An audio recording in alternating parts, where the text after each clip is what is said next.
During Rama's time, it was that time trying to establish a civilization. Sending his pregnant wife to the forest is a cruel thing. He lived with that pain every moment of his life. So in Krishna's case, he deals with them completely differently, not by the book, but by his wit. In the war, he was very cunning. So he is dealing with him in a different way.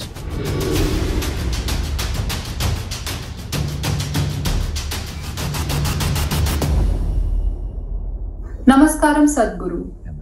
Lord Ram and Lord Krishna were very different in their leadership styles. In my understanding, Ram would follow the books, whereas Krishna would not worry about the means if the end goal was right.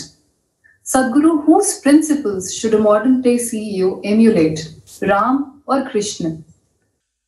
Well, I understand the basis of that question. Should I play by the rule book or should I play by my conscience or consciousness? Well, it depends on what kind of situations and what kind of roles you have to play.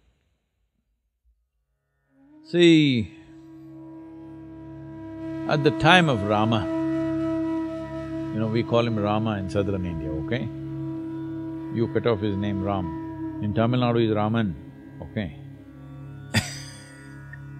So, when it comes to Rama, he is playing by the book because you must understand at that time, one continuous conversation in that society is how to establish an order.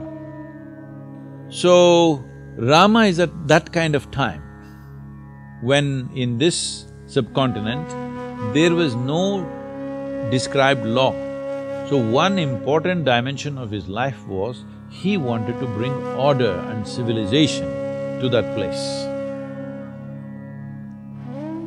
So he always talked about the thing, even if he saw it was very cruel what he was doing. For example, sending his wife back to forest the second time over, when she is pregnant, he knows it's wrong. He knows as a husband it's wrong, as a man it's wrong.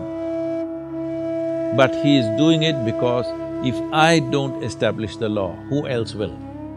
If the king doesn't establish the law, all others will start doing their own things according to personal likes and dislikes. So this is, on one level, a hugely admirable thing, that you are willing to make very severe personal sacrifices for being an ideal administrator or to be seen as an ideal king by everybody because you want to be an inspiration to be emulated by the rest of the citizenry because you're just trying to establish a civilization. Not really totally civilized, you're trying to establish the laws. It is like the Wild West, not exactly in those terms, but law is ambiguous, so he is trying to make it very clear, this is the way to conduct your life. By the time Krishna came, civilization was established, well-established kingdoms were there, clear-cut rules of life, business and warfare, everything was there. But just a handful of people were taking the law into their hands, twisting it as they want and doing what they want.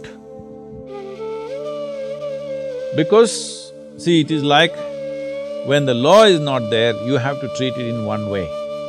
When the law is there and everybody knows what is the law but they are finding an underhand way of doing things, now you have to treat it as a crime.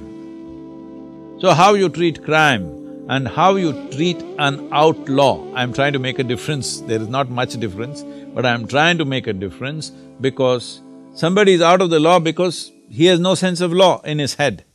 Somebody is a criminal, he knows what's the law and he's subverting it intentionally, all right? Not because of the compulsions of the situation alone, but he is by choice subverting the law.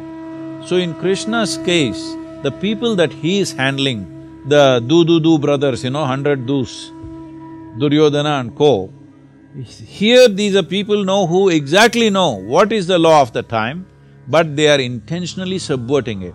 So he deals with them completely differently. not by the book, but by his wit, by his, cunning also. Many times in the war, he was very cunning because he knows these people, if you go by the law and let them win, they are not going to give a just rule to anybody. They will do anyway what they want to do, all right? They'll anyway do what they want to do. They will not go in a just manner for the people.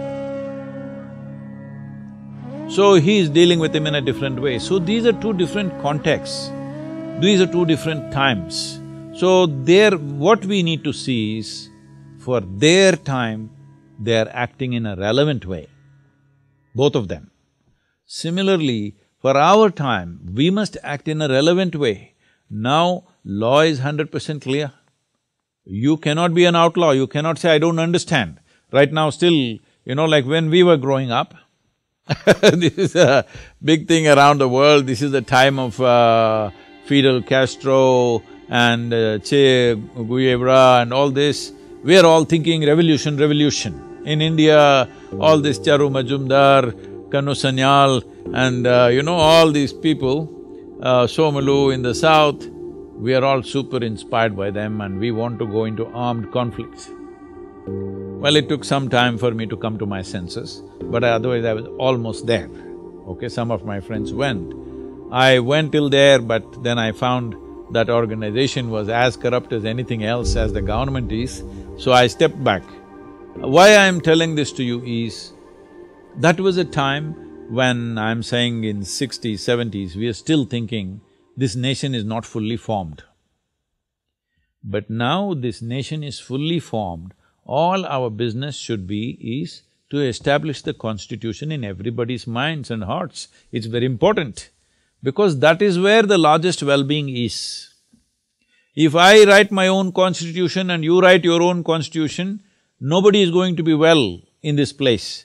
If we want to address the largest well-being of this nation, largest number of people in this nation, then we must go by a single law, single rule book. It's very important. Not even as Rama went, because Rama went by the word, not being just many times, just by the word, being extremely cruel to certain people because he is trying to establish the law. But now that is well done, now we can look at justice in a completely more humanistic way. We can use the rule book as a guideline, that's what we are doing today in many ways. A few people have not come into the fold, unfortunately, but otherwise the largest population in the country is looking at the rule book as a guideline and apply the law in a humanistic manner. That is the idea of a rule book. Rule book is not a guillotine to cut people's heads, all right? But at one stage it is so.